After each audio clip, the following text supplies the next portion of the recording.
You know, I just realized that I still haven't done the ability for you to click on a brick to edit it. Now, my bricks are huge.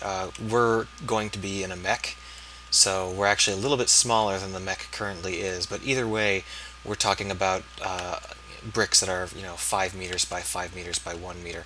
So I'm not going to implement an inventory of bricks. You're not going to be able to just pick up 100 of these bricks. They're way too big. But I do want you to be able to edit the bricks. So in this episode, we're going to implement the ability to pick up a brick, carry it around, and then put it back down. So the first thing we need to do for that is we need to have a controller script. So let's go into our scripts here. We could keep using world and just expand it, but let's not. Let's go ahead and have a player IO script. And we're going to put this on the main camera just because I tend to put things on the main camera if I need one in the scene. And just like the world script, we're going to make the player IO script public static player IO current player IO. Then we say current player IO equals this. No problem, right? So normally we would be doing something significantly more complicated with this, but we're going to start off slow, and we're just going to look for the left mouse click.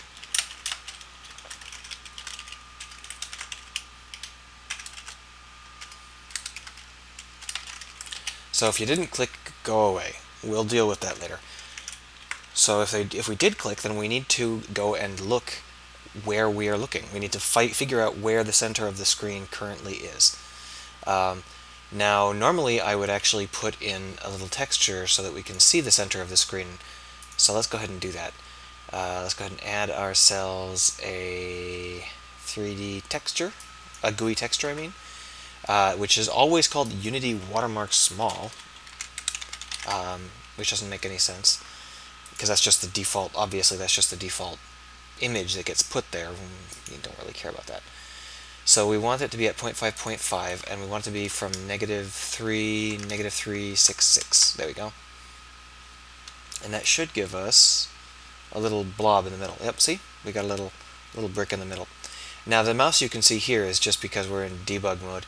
Normally we would lock the mouse and the player wouldn't be able to see the mouse at all, just like in Minecraft. I'm not actually sure whether that's how I'm going to do it in... I probably will. That's a good way to do it, so yeah, that's how we're going to do it. We're going to lock the mouse down in release mode, but that's fine. For now, we need to be able to see what's in the center, and we can. So, with that in mind, we need to do a raycast. So let's go ahead and get ourselves a ray.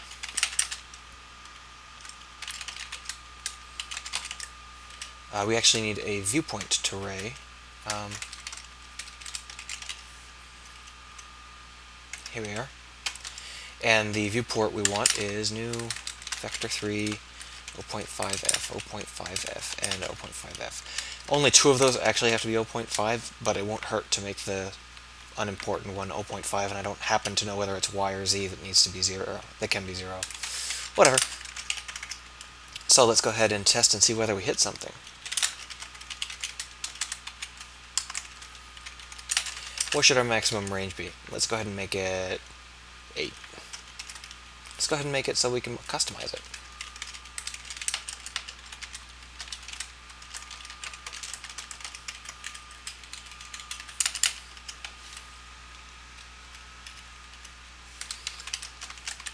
But we're using an int. I guess we should use a float just in case for some reason we want to set it to 7.9.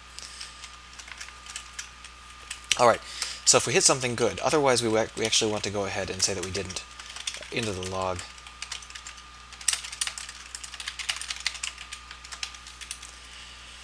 If we did, let's go ahead and just say what we hit.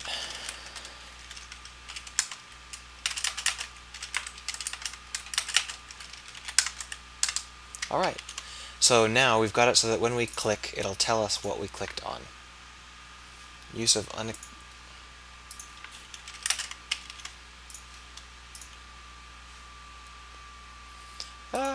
click, nothing was there. Good. And 5 on chunk. Good. So you can see that we have these values putting in just fine.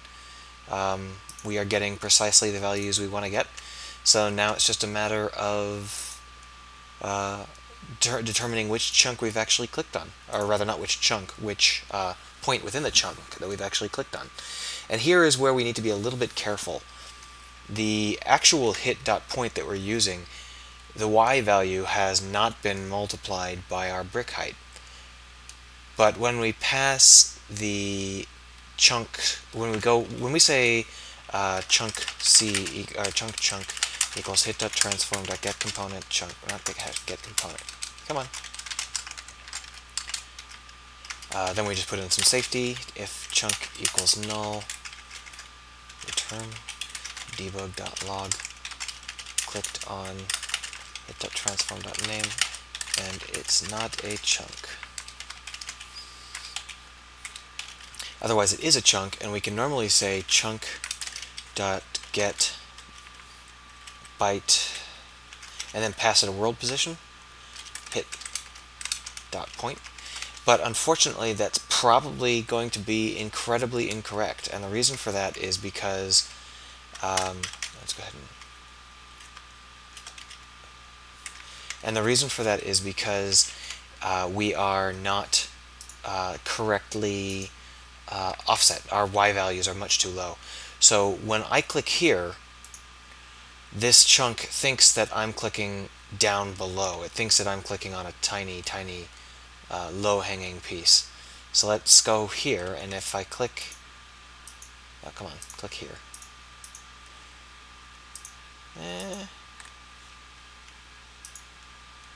Maybe it's not. These look accurate.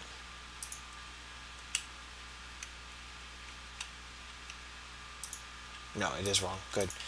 I was going to get a little annoyed if it wasn't wrong, because I had totally misunderstood what was going on. So you can see that all of these are taking values from this ground rather than from themselves, and that's because it thinks our y value is ridiculously small. So if you were using a y height multiple of 1, then that won't be an issue for you. But if you're like me, then we have to actually multiply the hit.point by a certain amount.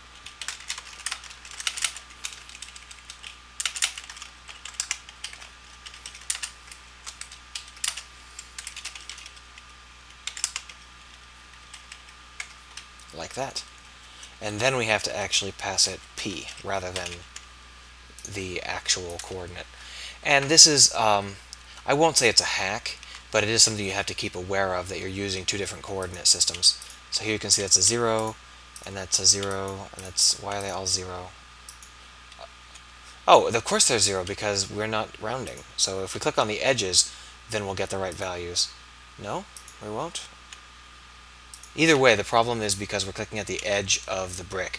So any kind of rounding is going to be an arbitrary mess. So let's go ahead and make it so that the rounding works correctly. The way we're going to do that is we're going to add the normal to our value here. Divided by 2 is fine. We're not doing any tapering or anything, so that'll work out. Might as well just make it divided by 4. But we want to go ahead and actually convert these values into integer values, just so that we don't have to worry about them rounding wrong. So p.x equals mathf.floor p.x, and we just repeat that like so.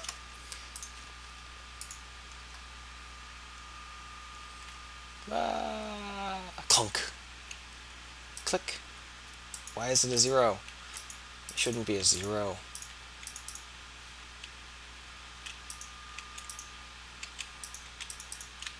Alright, so something wrong with our thing here. Brilliant. I was so hoping to just be able to just go bam, bam, bam, we're done, yay! But I screwed it up somewhere. Oh! The normal is away from the face rather than towards it. There we go. That's like what we want. Perfect. So that is definitely correct. So our next step is that when we have clicked, we actually want to go ahead and change that. But at the moment, Chunk doesn't have a change brick call. So let's go ahead and add that. Might as well just go ahead and add it to the bottom. I left this tangentify function in, even though I'm not using it, just because I thought maybe it might help me figure out what the heck a tangent is. But I'm going to go ahead and delete it, you can go get it from the previous. You can download the previous save file, and it will have that tangentify function in it.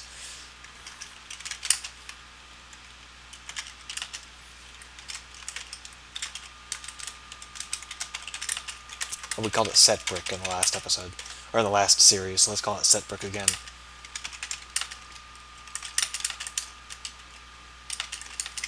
Like so. And then we just say, do we have a... I was going to see, we don't currently have an isValid check, so right now we'll have to do that manually.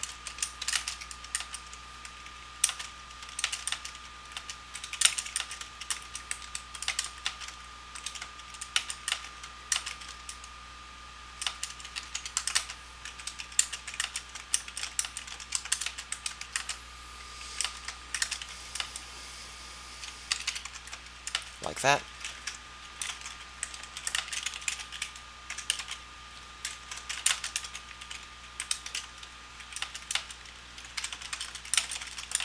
If it's the same, don't worry about it. Otherwise, set it and return true. But we have to remember to recalculate everything, don't we? So let's go and find our recalculation function. Here it is.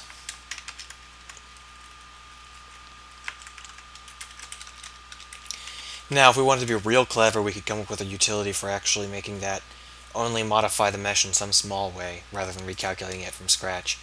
But that doesn't matter very much to us. Recalculating the mesh is a pretty easy process.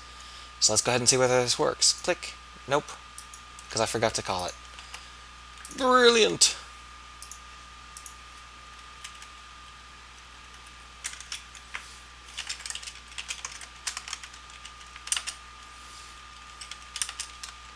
Oh, well, we can just pass them here. Grab these and put them in this.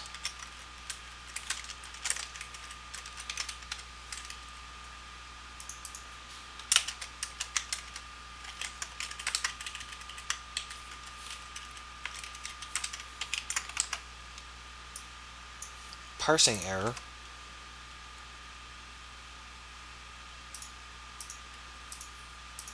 I don't need these.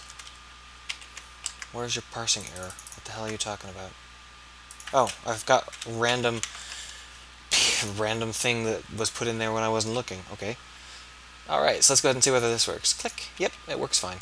So there is, in fact, an issue here, and that issue is that...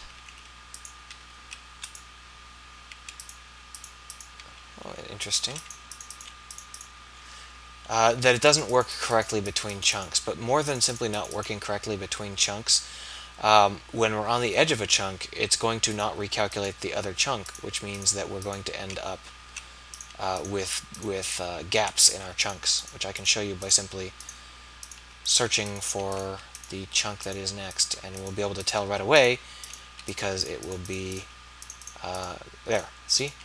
It's got a mesh see-through bit, and that's because we're not recalculating the other chunk, and we'll need to if it's on the edge. If it's not on the edge, who gives a shit? So the other question is, does it actually fail when we're not on our chunk? And it looks like it's not getting the correct chunk. So let's go ahead and take a look at the chunk. So when we get it, we say chunk equals hit.transform to getComponent chunk. So that's actually the chunk that we are currently clicking on. So that should always return the correct chunk. So let's go ahead and debug that.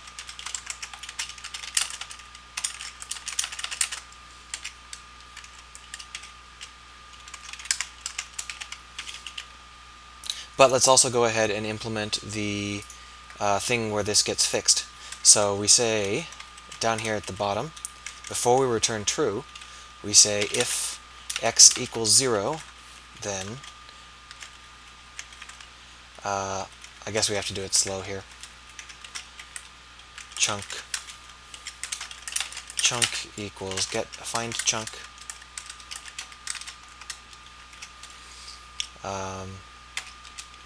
Transform.position minus vector3 dot right times... it doesn't really matter what it's multiplied. Let's just do this. Let's just do this a legal way. I was gonna just half-ass it, but it's better to do it outright correctly here. There we go.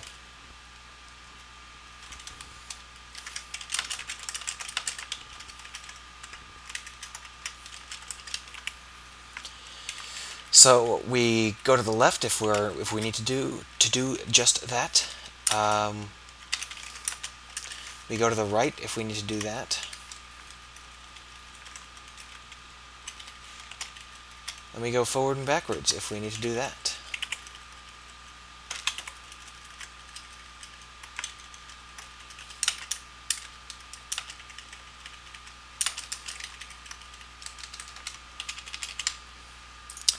You know, just to be on the safe side, in case of rounding errors, I'm going to make these 2. It shouldn't make a difference, but I don't like rounding errors. Alright, so let's go ahead and give it a shot in the same way we did before. Let's find where we have a chunk switch.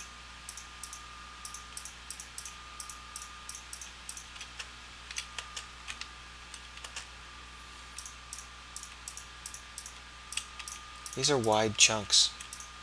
There we are. We found the chunk switch. And you can see that it worked. It's no longer a masked problem. There's no longer any problem with the sides being transparent. So you can see that it does in fact find the chunk at 0.20, but then when we tell it to remove the chunk, the brick, it fails to remove the brick. And do you know why that is?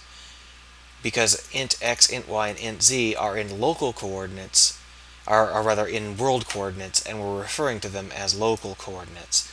So we either have to transform them into local coordinates, or we have to take a world coordinate as an option instead, which is what we're going to do. We're always going to have these integer values as local coordinates. So if we wanted to pass it a world coordinate, then we can just say world pos minus equals transform.position, and then we can pass it return set brick brick mathf.floor to int world pos.x, and so on, like that. But that means that over here in player.io, we have to actually pass it the proper world height instead of this, the proper world position rather than those things. So that's what we're going to do. Alright, shall we go ahead and see whether that works? I gotta have my mouse in the frame in this debug mode. Yep, you can see that we are now not on the default chunk and it is working fine. But that's just deleting bricks. We want to be able to carry the brick around and put it down somewhere. So how are we going to do that? Well, I think that it's probably long enough, this episode, so let's go ahead and do that in the next episode.